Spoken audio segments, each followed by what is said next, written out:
فيديو جديد على قناة أجفي سبور لأخبار كرة القدم. للتوصل بجديد الأخبار الرياضية اشترك وفعل زر الجرس ومباشرة إلى التفاصيل.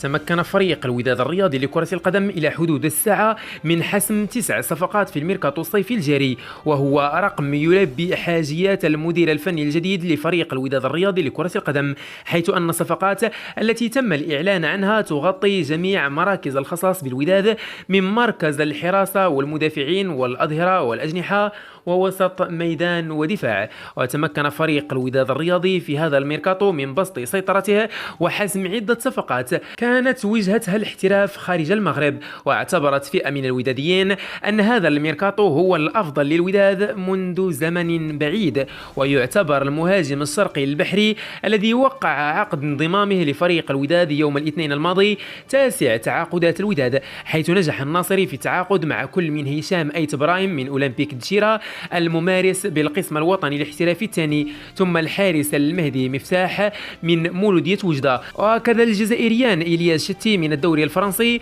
وزكريا أضراوي من شباب الوزداد، بالإضافة إلى منتصر الحتيمي قادما من طرابزون سبور التركي، وكذلك أسامة محروس من أولمبيك أسفي، وكريم أيت محمد من حسنية أكادير، وفي الأخير حمزة الرقراقي من نهضة بركان.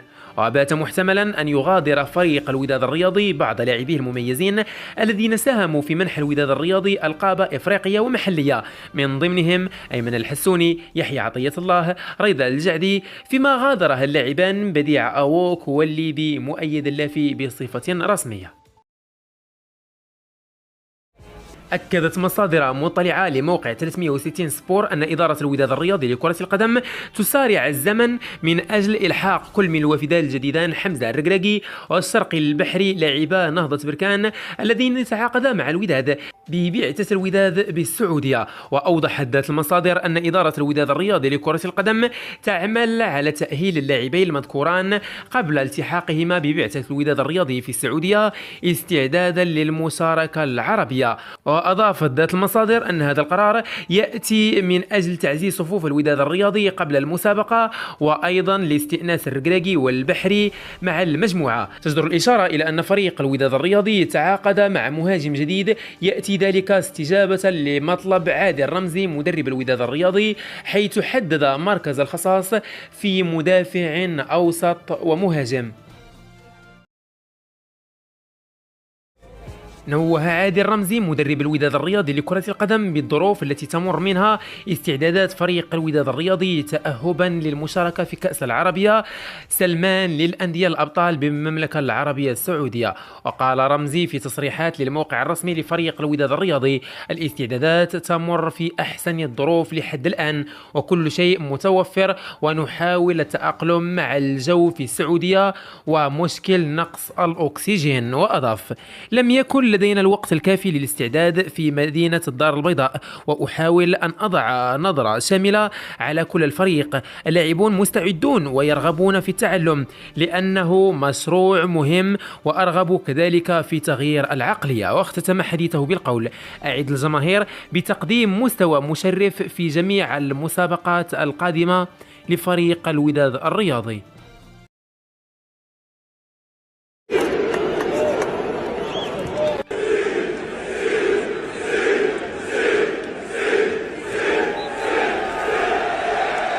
شهدت قائمة فيورنتينا الإيطالي لكرة القدم المستدعاة للمعسكر التحضيري للموسم الرياضي المقبل غياب اسم الدولي سفيان أمرابط لأسباب لم يتم الكشف عنها. وقام مدرب نادي فيورنتينا الإيطالي باستدعاء الدولي المغربي من قائمة الفريق التي اختارها لخوض مباراة ودية أمام ريد ستار الفرنسي الثلاثاء 25 يوليوز 2023. وكشف الفريق الإيطالي عبر صفحتها الرسمية باللغة العربية عن قرب انتقال أمرابط إلى نادي مانشستر. وأشار المصدر ذاته إلى أن مانشستر يونايتد الإنجليزي سيقدم عرض رسمي إلى إدارة فيورنتينا يتراوح ما بين 25 و 30 مليون يورو للتعاقد مع الدول المذكور.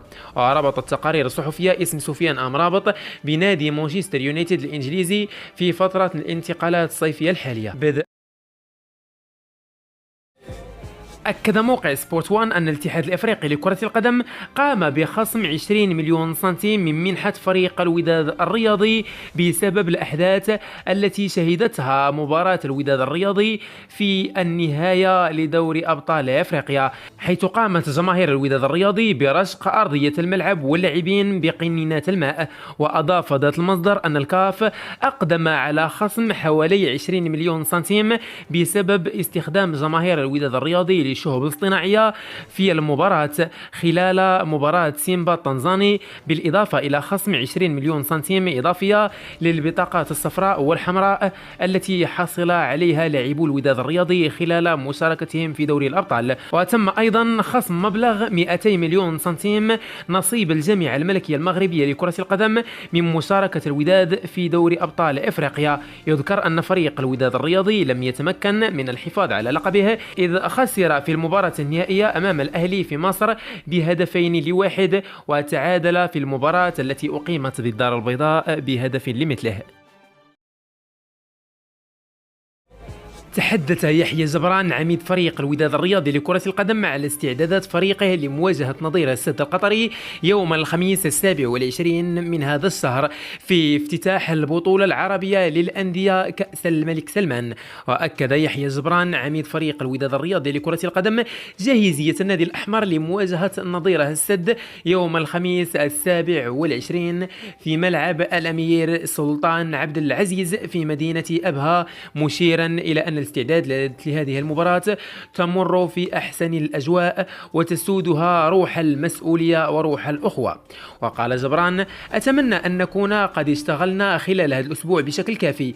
جميع اللاعبين واعون بالمسؤولية الملقاة على عاتقهم، ونتطلع إلى تحقيق نتيجة إيجابية من أجل إسعاد جماهيرنا. واستهل الوداد الرياضي المشاركة في البطولة العربية بمواجهة سد القطري على أن يواجه في الجولة الثانية نظيره أهلي طرابلس الليبي في الأحد 30 من يوليوز 2023، ثم يواجه الهلال السعودي يوم الأربعاء 2 يوليوز 2023 في الجولة الثانية. رمى فريق الوداد الرياضي بكل ثقله في الميركاتو الصيفي الحالي بإبرامه لمجموعة من الصفقات التي شملت مراكز معينة كانت تشهد خصاصا سواء في الموسم المنصرم أو الذي يليه عند الاستغناء عن بعض اللاعبين. وفي خضم التعاقدات العديدة وآخرها ضم المهاجم الصريح الشرقي البحري، أوردت مصادر مطلعة أن يتوجه سعيد النصيري رئيس الوداد الرياضي للتعاقد مع مهاجم ينشط في مركز الجناح. وتابع أن خطوات الناصري تأتي بتوجيه من المدرب عادل رمزي الذي دعاه للتعاقد مع لاعب جناح إن أمكن ذلك، خصوصا أن اللاعب سيف الدين بوهرة بات خارج الوداد في الوقت الراهن. وواصل المصدر عينه أن الناصري وجه توصيات بالتعاقد مع لاعب جناح عبر تحديد الأسماء المتاحة والمناسبة للوداد من ناحية أسلوب اللعب وأفكار المدرب الذي سيقود الوداد الرياضي الموسم القادم. أكد فرناندو لاعب خط وسط إشبيليا ضرورة بيع النجمين المغربيين ياسين بونو ويوسف النصيري بسبب الحاجة الملحة لتقليص الفجوة الاقتصادية التي يعاني منها النادي. وتهدف هذه الخطوة إلى تمكين فريق الوداد الرياضي من القيام بتعاقدات مهمة للموسم الرياضي المقبل. وفي تصريحات لصحيفة موندو ديبورتيفو الإسبانية قال فرناندو: عندما يحتاج النادي للبيع يكون ذلك الوقت مناسب، ونعلم أن ياسين بونو والنصيري هما اللاعبان المميزان وأثبتا جودتهما وقدما العديد من المساعدة للفريق ودائما يقدمان المساعدة، لكن عندما يواجه النادي مشكلة اقتصادية ويحتاج للبيع فلا يوجد خيار سوى الاستغناء عنهما. وأضاف: سنشعر بالحزن بطبيعة الحال إذا رحل عن الفريق، بل إشبيليا سيتمكن من التعاقد مع لاعبين آخرين ذوي جودة عالية ليساهموا في تحسين أداء النادي. تشهد صفوف فريق السد القطري لكرة القدم غياب الدولي المغربي رومان سايس الذي تعاقد معه الفريق خلال مرحلة انتقالات الصيفية الحالية، وذلك خلال مواجهة الفريق الأحمر يوم الخميس القادم ضمن مباريات مسابقة البطولة العربية للأندية المقامة في دولة السعودية. ويعود سبب غياب الدولي المغربي عن السد أمام الوداد إلى اختيارات المدرب. وكشف مدرب فريق السد خلال الندوة الصحفية يوم الثلاثاء على أن سبب غياب الدولي يرجع إلى عدم جاهزيته بدنيا لخوض المباراة. والتحق الدولي المدافع المغربي سايس باللائحة الرسمية للفريق القطري بعد الإعلان عن ضمه يوم الاثنين قادما من نادي بشكتاش التركي. بدأت استعدادات المنتخب الوطني لكرة القدم لنهائيات بطولة كأس أفريقيا التي ستقام في ساحل العاج بداية من العام المقبل. وسيواجه المنتخب المغربي منتخبي بوركينا فاسو وليبيريا في مباراتي 12 و17 من شهر شتنبر.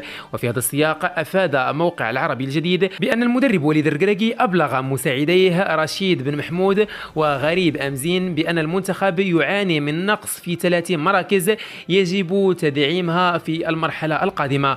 ويحتاج المنتخب المغربي للاعب قوي لتعزيز مركز قلب الدفاع ولاعب وسط يمتلك مهارات دفاعية قوية بالإضافة للاعب في مركز الهجوم. وتسعى الإدارة الفنية للمنتخب المغربي بكل جدية لتعزيز صفوف بلاعبين مميزين ومناسبين قادرين على تحمل المسؤولية والمنافسة على أعلى مستوى في البطولة المقبلة. ويطمح المنتخب المغربي إلى مواصلة التألق بعد الإنجاز التاريخي الذي حققه في مونديال قطر 2022 بفضل تألق اللاعبين وكذا المدرب، وهو ما دفع الجماهير المغربية للترقب بصبر لبطولة الكان. ويسعى أسود الأطلس للتنافس بقوة وتحقيق طموحات الجماهير بالفوز باللقب القاري الذي غاب عن فريق المنتخب المغربي لزمن طويل، حيث أن آخر لقب فازوا به هو 1976 وهو اللقب الوحيد في خزينة الجامعة الملكية المغربية.